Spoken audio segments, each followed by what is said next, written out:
Hello and welcome to this video from the EXP group. We're looking at ACCA paper F1 accounting and business, and we are on chapter 3 of our express notes, and these express notes, hopefully as you realize by now, can be downloaded free of charge from our website.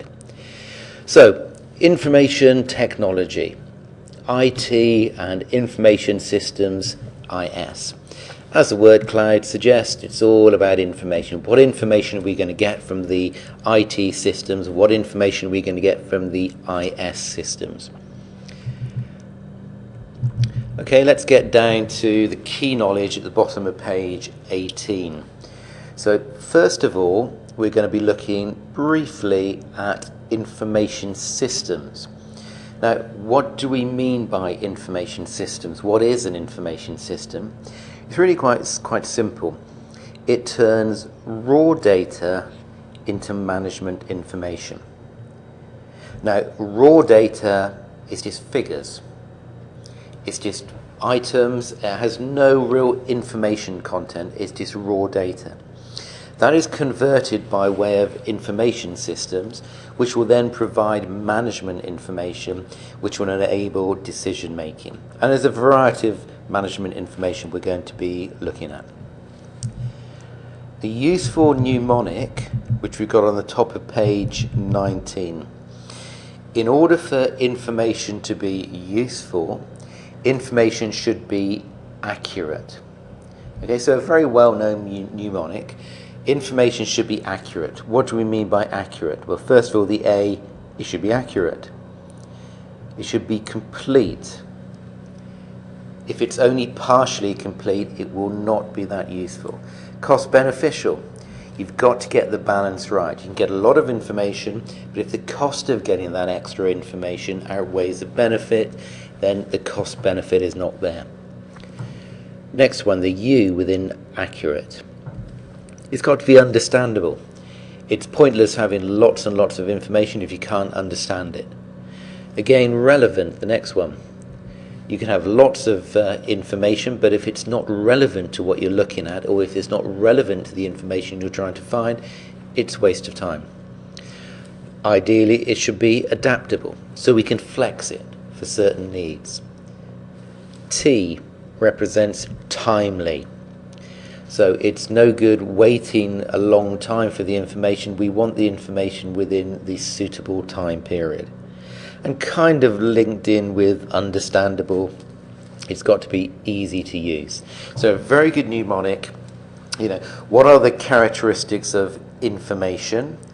Well, information should be accurate. It should be accurate, complete, cost beneficial, understandable, relevant, adaptable, timely, and easy to use.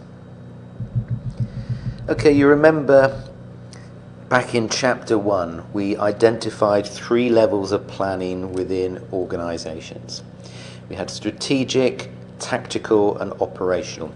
Strategic looks at the big picture.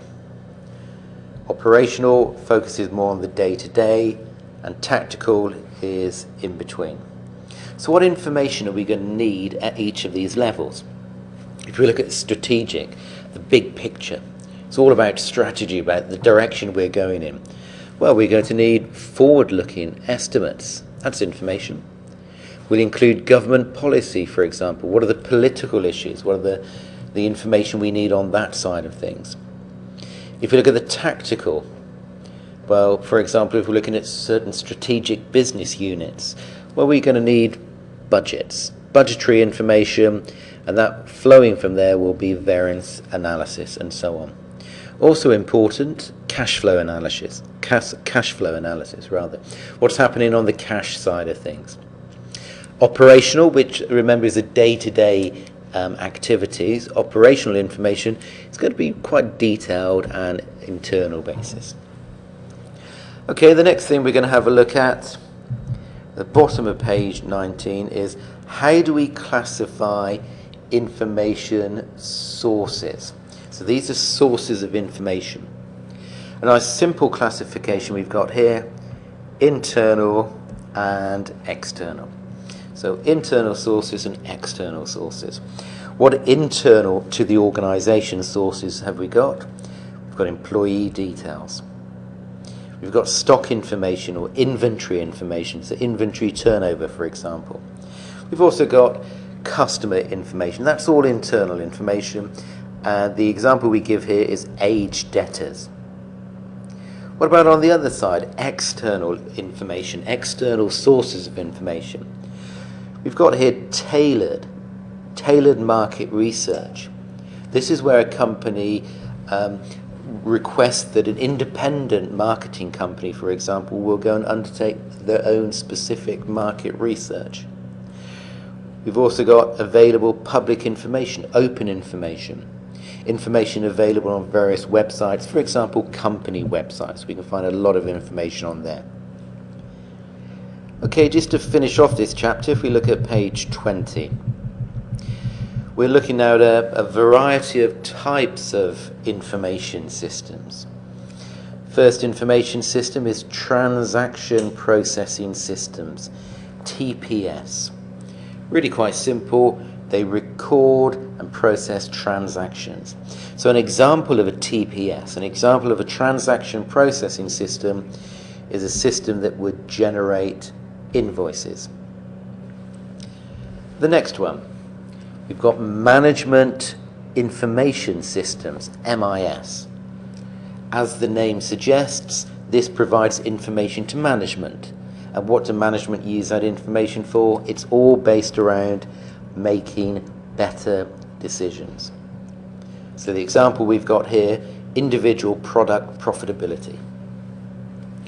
The third one we can look at is decision support systems. Again, there's a big clue in the title. These are systems to help with decision making. Very similar to the management information system one. Final one here, number 4, executive information systems. And the clue is in executive, it's used to monitor the whole business.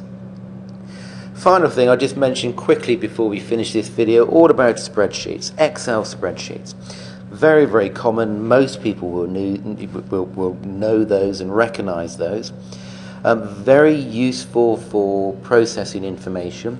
But as it's saying here, they should generally not be used as a substitute for a database. So a database can both analyze and store a large amount of information. Spreadsheets are very, very useful for analyzing, but databases can analyze and store. So spreadsheets should not be used for storing information. Okay, thank you very much for listening to this video. Thank you. Bye-bye.